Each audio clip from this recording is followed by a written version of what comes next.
Merci Charlotte. Alors effectivement, le bureau SIG, ça va faire à peu près 1 an, a été missionné pour refondre complètement l'infocentre de la province sud. Alors pourquoi le bureau SIG a été missionné? Parce que nous, on a un certain savoir-faire sur la manipulation des données, sur la description. On aime bien décrire les données dans le monde géomatique. Et donc on va s'inspirer un petit peu de notre système d'information géographique pour un petit peu l'appliquer à l'infocentre. Donc un data warehouse, c'est un entrepôt de données, et c'est un petit peu la caractéristique d'un entrepôt de données, c'est qu'on sera capable d'historiser les données au cours du temps et pouvoir rejouer des indicateurs à une certaine époque et pouvoir comparer des époques différentes. Et ça, c'est vraiment fondamental pour le décisionnel. Alors ça va être assez technique, donc je vais aller assez vite pour pas trop vous endormir. Du coup, je vais vous présenter l'usage des données jusqu'à présent, la réflexion qu'on a eue sur le processus décisionnel, ce qu'on a choisi, puis après un exemple d'un tableau de bord pour voir ce qui se passe dans notre SIG. Donc actuellement, à la province sud, on a une centaine d'applications métiers. On a des bases de données spécialisées pour les géomaticiens. Et on a des applications décisionnelles comme Business Object, ça peut être des applications métiers, voire même QGIS. On va se connecter à différentes bases de données pour nos besoins statistiques. Et donc ces applications vont télécharger les données, ils vont les traiter localement en faisant des produits dérivés localement pour faire un rapport statistique. Le problème de toute cette chaîne de traitement, elle est longue et on peut attendre pas mal de temps à voir son rapport. Et ce qui se passe, c'est quand on met une application, par exemple en production, on va changer radicalement le modèle de données. Les chefs de projet pensent surtout aux besoins fonctionnels, mais ils oublient souvent la partie décisionnelle. Et donc on peut casser des choses. Et quand il y a un truc qui ne marche plus, on ne peut plus faire notre rapport. C'est un peu problématique. Donc un petit peu, le seul avantage, c'est qu'on a un accès en temps réel à la donnée. Mais il y a beaucoup d'inconvénients. Donc problème de lenteur, problème de stabilité. On peut ralentir les applications métiers. La temporalité est gérée uniquement au niveau du métier, si on y pense. Et souvent, quand on conçoit une application, on n'y pense pas du tout, la notion temporelle. La gestion des droits peut être chaotique et il n'y a aucune description. Donc, on ne sait pas trop ce qu'on manipule, en fait. Donc, on a vu un petit peu tout ce process-là et on a vu, grosso modo, 5 étapes. Donc il y a la phase production. Donc la phase production, c'est la saisie de données. Donc on va saisir soit avec QGIS, soit avec des applications métiers. Donc on produit. Et l'idée, c'est un petit peu centraliser les données. Donc on va les synchroniser dans une base de données spécifique. Et on aura vraiment toute la donnée de la province sud à l'intérieur. Et pour cela, on va obliger d'écrire sa donnée. On n'injecte pas n'importe quel type de données dans l'infocentre. Souvent, il y a du turnover, soit côté agent, soit côté prestataire, et souvent, on perd un petit peu le savoir-faire, qu'est-ce qui s'est passé, et c'est pour ça qu'on va imposer une description. Donc aussi, les règles de sécurité d'accès, ça c'est important. Et à partir de cette base centralisée, on pourra faire des produits dérivés. Donc un produit dérivé, c'est une nouvelle donnée. Donc une nouvelle donnée, on va la décrire, et potentiellement, on peut changer les règles de sécurité. Par exemple, si on anonymise une donnée, c'est un produit dérivé. On peut enrichir une donnée en croisant avec d'autres données différentes. Et donc, ce type de base de données répond à 90% du besoin, mais il y a certains traitements qui prennent beaucoup de temps. Et donc, potentiellement, on voudra la spécialiser dans une base de données qui sait faire ce type de traitement. Donc, c'est une phase de spécialisation qui est optionnelle. Et pour terminer, une phase de visualisation où l'idée, c'est qu'on puisse utiliser n'importe quel type de logiciel, Business Object, Metabase, que je vais vous montrer plus tard, QGIS, voire Excel pour les professionnels d'Excel. Ils peuvent très bien se brancher sur nos bases de données pour faire leur traitement. Donc l'idée, ce n'est pas contraindre les agents, mais pouvoir avoir un lot d'applications et servir de ces bases de données. Donc là, c'est un autre modèle, un peu plus riche. Donc on saisit de la donnée, soit via des applications métiers, soit via QGIS.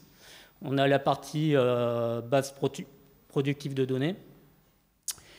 Et pour synchroniser vers l'infocentre, on va obliger une description. Voilà. Donc, je vais faire un petit zoom un petit peu sur la partie base de données, côté production. Donc, pour pouvoir temporaliser les données, on a développé une petite brique qui se greffe directement dans les bases de données, qui permet de faire de l'audit. C'est-à-dire que dès qu'il y a un mouvement d'une donnée, on trace ce qui s'est passé dans une table, et ce qui permet de voir un petit peu tout ce qui a été créé, mis à jour, supprimé. On aura toujours cette trace pour pouvoir faire de la temporalité. Donc dans le jargon du décisionnel, on appelle ça un data lake.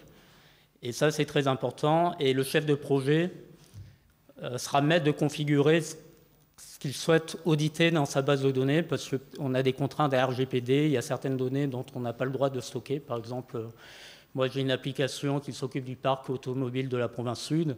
Les coordonnées GPS des véhicules, je n'ai pas le droit de conserver cette information-là. Donc, c'est à moi à bien configurer l'application pour ne pas auditer ce type de table. Voilà, toujours, j'ai ma casquette de chef de projet de mon application. Moi, je ne veux pas rentrer dans la complexité de modélisation d'une application, mais l'idée, c'est que l'application va décider ce qu'elle veut fournir au niveau décisionnel. C'est-à-dire, c'est toujours la responsabilité du chef de projet de dire qu'est-ce qu'on peut exporter. Et s'il souhaite exporter des données, ben on va les décrire aussi dans des fiches de métadonnées. Et donc, on va matérialiser ça techniquement par des vues. Et une vue, finalement, c'est un contrat. C'est-à-dire, si on casse la vue, lors d'une phase de développement d'une application, ben on est garant de la remettre en place pour pas avoir d'impact côté décisionnel. Donc là, je remonte un petit peu mes bases de données. On va les synchroniser vers la base centrale et on aura plusieurs stratégies de synchronisation, soit à l'identique, soit incrémentale en se basant sur des dates. On va faire tout le temps des ajouts de l'autre côté, jamais de mise à jour de suppression, mais que des ajouts. Et aussi, pour de l'optimisation au niveau des données, on sera capable d'éclater un modèle en étoile. Je ne vais pas rentrer dans la technique, mais l'idée, c'est de compresser la table pour qu'elle soit la plus légère possible. Ça, c'est très important pour avoir des traitements assez rapides. Et donc, dans cette base centrale, en fait, on aura un lot de bases de données. Et l'idée, c'est pouvoir, enfin, c'est dans la phase spécialisation, utiliser des bases de données dont elle sait faire de mieux. C'est-à-dire qu'on va utiliser en base de données centrale PostgreSQL, où on a PostGIS, on a pgRouting pour faire de la géomatique. Mais il y a certains traitements, par exemple la recherche plein texte, c'est des bases de données comme Elasticsearch qui sont vraiment conçues pour ça. Pour de l'analyse de graphes, il y a Neo4j qui est conçu pour ça. Donc l'idée, c'est pouvoir synchroniser sur ces bases spécialisées. Et tout ce qui est analyse un petit peu de log big data, on va utiliser ClickHouse, donc, qui est une base de données très très performante, où on peut utiliser des tables avec plusieurs milliards d'entités à l'intérieur et ça répond bien. Donc voilà. Donc moi j'avais fait un benchmark un petit peu à une époque, j'ai comparé Postgre, Elasticsearch, ClickHouse. Donc pour récapituler, ClickHouse est 750 fois plus rapide que Postgre et 180 fois plus rapide qu'Elasticsearch. Donc on peut commencer vraiment à gérer vraiment de la volumétrie intéressante. Et ça c'est pour une requête sur 30 millions de lignes, mais quand on va faire un tableau de bord, on va mettre une dizaine d'indicateurs. Ben, tout ça, ça se cumule. Donc, il faut vraiment choisir des bases de données extrêmement rapides. Donc, sur une base de spécialisation, on va voir, j'ai utilisé ClickHouse pour notre SIG. Et donc, côté InfoCentre, on pourra utiliser n'importe quel logiciel. Et aussi, on pourra fournir des API REST pour l'open data ou pour nos partenaires pour de la donnée sécurisée. Donc on n'utilisera plus les applications métiers, mais on utilisera notre InfoCentre pour communiquer les données automatiquement, et en plus elles seront décrites. Donc j'espère que l'année prochaine, on aura le temps de réaliser les API REST pour nos partenaires, et tout se fera automatiquement. Et donc là, on aura une stabilité de modèle, et ça sera très stable. Donc, toujours cette année, on a pris un stagiaire de 2 mois qui a fait un benchmark sur plusieurs solutions de BI, de logiciels décisionnels. Et en fait, on avait plusieurs critères. C'était la facilité d'utilisation, la richesse des composants, notamment des cartes pour la géomatique, la gestion de la sécurité, la possibilité de scripter, la performance et le prix. Donc c'est un petit peu tous les critères qu'on a pris, ce qui était intéressant étant donné que c'était un jeune issu d'un master. Donc, il n'est pas expert et un petit peu, moi je voulais aussi tester un petit peu l'ergonomie, trouver une application assez intuitive où on arrive facilement à faire des tableaux de bord. Donc on a testé Metabase, Power BI, Tableau, Data Studio, Apache Superset. Et donc ce qui a été choisi, c'est Metabase. On peut faire des tableaux de bord, il y a une version gratuite, accessible à tous, et après il y a une version payante pour pouvoir sécuriser les données dans cette application.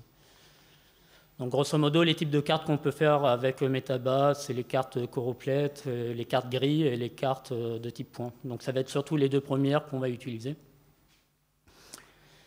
Alors juste aussi, on a mis en place des formations aussi à l'IFAP pour former les gens à SQL. Parce que le SQL, c'est un langage ensembliste qui est grammaticalement simple à apprendre.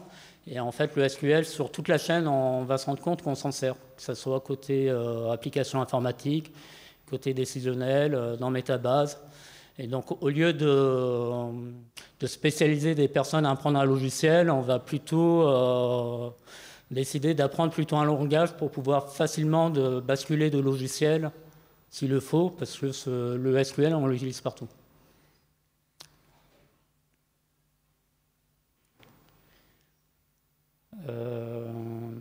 Donc voilà. Je vais commencer par juste de faire un scénario un petit peu de cas sur notre fond de carte. On a un agent qui souhaite utiliser notre portail pour voir précisément une zone, idéalement la plus récente, et remonter le temps pour constater l'évolution. Donc bon, c'est un petit scénario. J'ai fait une petite vidéo sur notre carte au sud. Donc notre fond de carte est généré dynamiquement à la volée par rapport aux caractéristiques de l'utilisateur. Donc on peut interroger notre fond de carte pour savoir de quand date le pixel. Et plus on zoome, là on aura un cliché un peu plus vieux mais plus résolu. Donc voilà, et l'utilisateur peut naviguer dans le temps pour trouver d'autres clichés plus vieux. Donc voilà un usage de notre portail. Donc pour récapituler, on a un fond de carte par défaut jusqu'au 2 millième. Notre mosaïque propose une image satellite au 50 cm qui date de mars 2021. Et quand on est en dessous du 2 millième, on a une orthophoto de 20 cm qui date de septembre 2014. Et après, il va utiliser un fond de carte historique pour avoir des clichés plus anciens. Et donc, un petit peu, ce qu'on peut se poser comme question, c'est quelles sont les zones à réactualiser en haute résolution par priorité.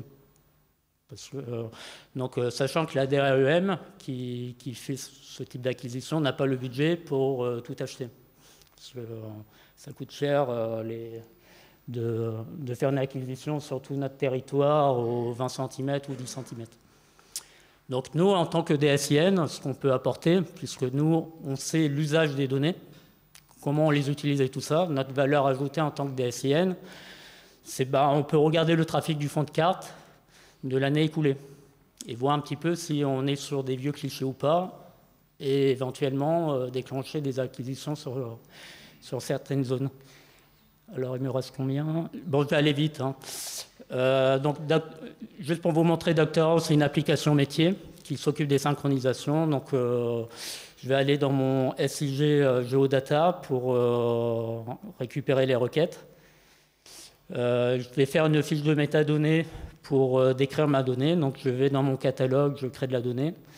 Je dis où est-ce que je vais qui peut accéder à la donnée.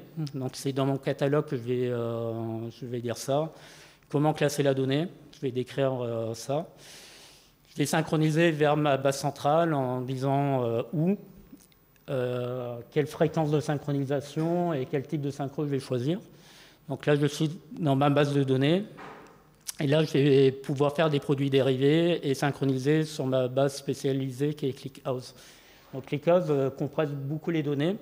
Donc avec tous ces traitements, je passe d'une table qui fait 100 gigaoctets à une table qui fait 3 gigaoctets parce que ClickHouse, c'est une base de données de type colonne et il est capable de bien compresser les données. Donc l'idée un petit peu, quand on fait un indicateur, on fait plein de traitements, c'est pouvoir générer la généalogie de la donnée. C'est-à-dire qu'en bout de chaîne, on veut savoir exactement qu'est-ce qui s'est passé sur le traitement et savoir quand est-ce que ça a été rafraîchi. Puisqu'on recopie de la donnée, c'est important un petit peu de quand date la donnée. Donc voilà, je vais juste vous faire une démonstration. Alors,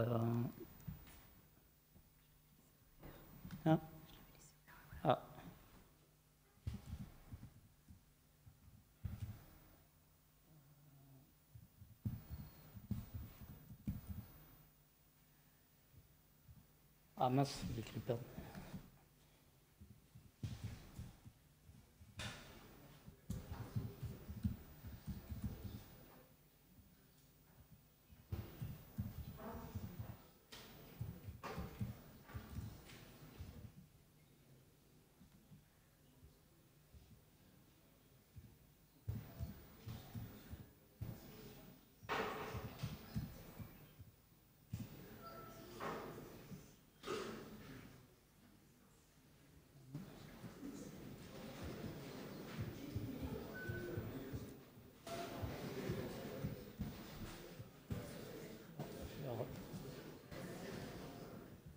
Je ne sais pas si j'ai Internet ou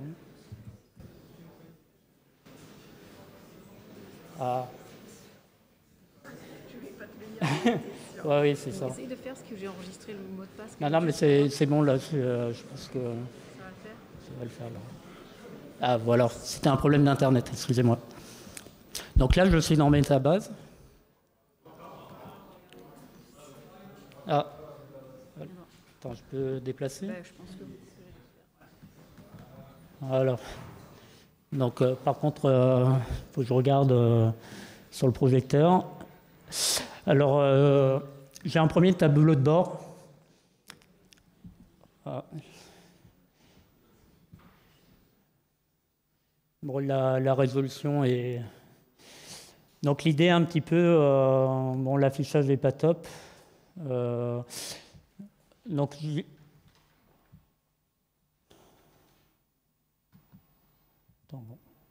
grosso modo, j'ai une colonne de gauche qui me dit un petit peu qu'est-ce qu'on produit comme données, et à droite, qu'est-ce qu'on consomme comme données. Donc j'ai un tableau de bord global.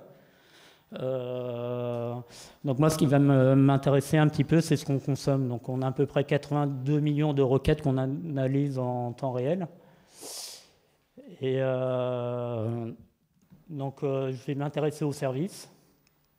Donc voilà, mes 80 millions de lignes sont analysées directement. Donc on peut voir un petit peu l'usage, quand on produit des données, un petit peu, c'est de savoir qui les consomme. Ça permet de valoriser un petit peu la donnée qu'on produit. Et moi, ce qui va m'intéresser par rapport à ma question, c'est grosso modo, c'est mon fond de carte, mosaïque dynamique par défaut. Donc en gros, je vais regarder toutes les requêtes dont la résolution est inférieure à 1 mètre. C'est des problèmes de réseau.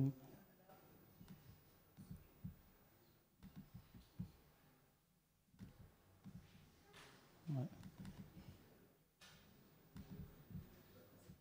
Attends, je vais... Bon, sinon, c'est...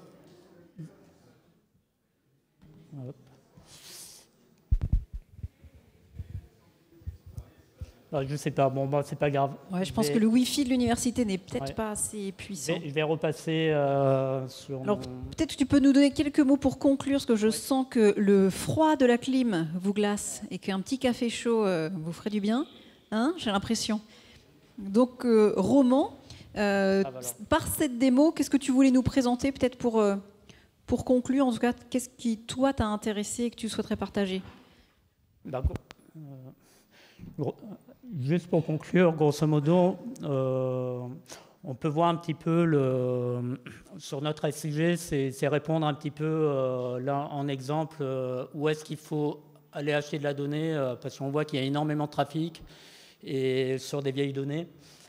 Et grosso modo, par rapport au SIG, l'exemple que j'ai voulu faire, c'est de voir un petit peu qu'est-ce qui se passe sur notre SIG et comment répondre le mieux possible à nos utilisateurs qui consomment les données. C'est un petit peu l'objectif. Voilà.